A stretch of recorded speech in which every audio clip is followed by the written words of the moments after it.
हैं। काफिले पर हमले के बाद स्वामी प्रसाद मौर्य ने दर्ज कराई है एफआईआर। जहां भाजपा प्रत्याशी सुरेंद्र सिंह कुशवाहा समेत 18 नामजद पर केस हुआ है। सैकड़ों अज्ञात लोगों के खिलाफ भी केस दर्ज किया गया। स्वामी प्रसाद मौर्य ने विशुनपुरा थाने में दर्ज कराया केस। कल प्रचार के दौरान स्वामी प्रसाद मौर्य ने पथराव का आरोप लगाया था और सैकड़ों अज्ञात लोगों के खिलाफ केस दर्ज किया गया है। इसी मसले पर ये बड़ी जानकारी आपको दे रहे हैं।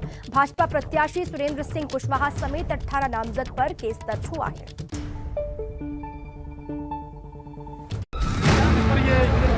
यह इस तरीके से तोड़ दिया गया मेरे ड्राइवर का।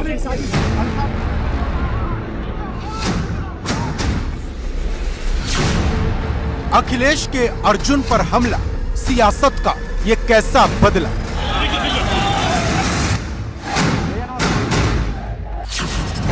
फाजिल नगर की फाइट हमले पर आई। यह इस तरीके से पिता के साथ आई संघमित्रा मौर्य, टूट गया सब्र का बांध। दंगा मुक्त प्रदेश की बात करता है, आज उसी के प्रत्याशी।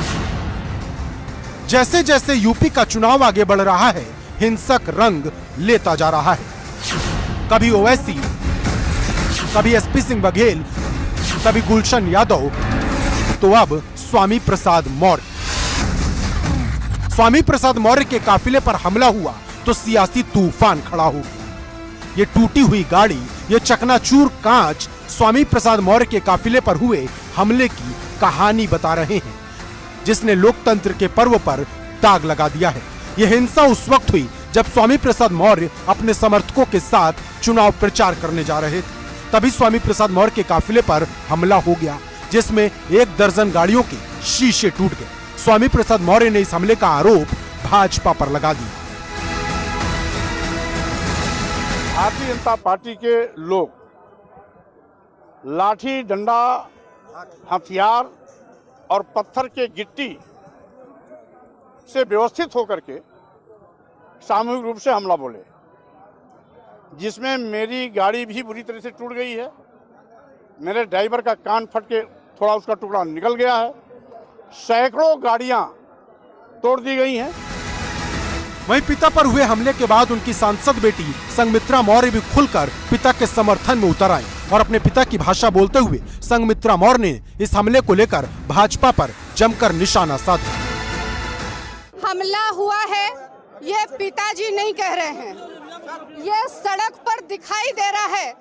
गाड़ियां किस तरह तोड़ी गई हैं, लोगों के सर से किस तरह खून बह रहा है, लोगों के पैर किस तरह टूटे हैं, इवन हमारे पिताजी को चोट किस तरह आई है। वो भारतीय जनता पार्टी जो शांति का और दंगा मुक्त प्रदेश की बात करता है, आज उसी के प्रत्याशी ने हमारे पिता पर हमला किया है। आपको बता दें कि स्वामी प्रसाद मौर्य भले ही समाजवादी पार्टी में आ गए हों, लेकिन संघमित्रा मौर्य अभी भी भाजपा की सांसद है। हालांकि भाजपा ने स्वामी प्रसाद मौर्य पर हुए इस हमले को पॉलिटिकल स्टंट बताया।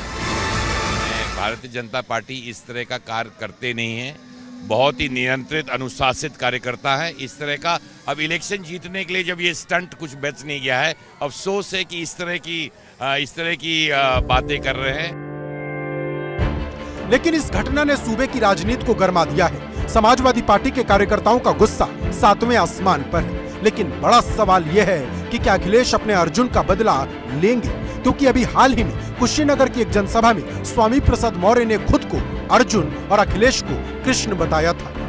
इस राजनीतिक महाभारत में माननीय अध्यक्ष जी, आप कृष्ण की भूमिका अदा कर रहे हैं।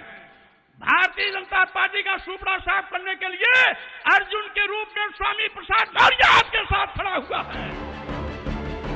गौरतलब है कि स्वामी प्रसाद मौर्य सपा के टिकट पर कुशीनगर की फाजिल नगर सीट से मैदान में हैं, जिनकी टक्कर भाजपा के सुरेंद्र सिंह कुशवाहा से है। लेकिन बड़ा सवाल यह है कि क्या इस घटना का असर चुनाव पर पड़ेगा, और पड़ेगा तो इसका फायदा किसे होगा। Bureau report, ABP Ganga.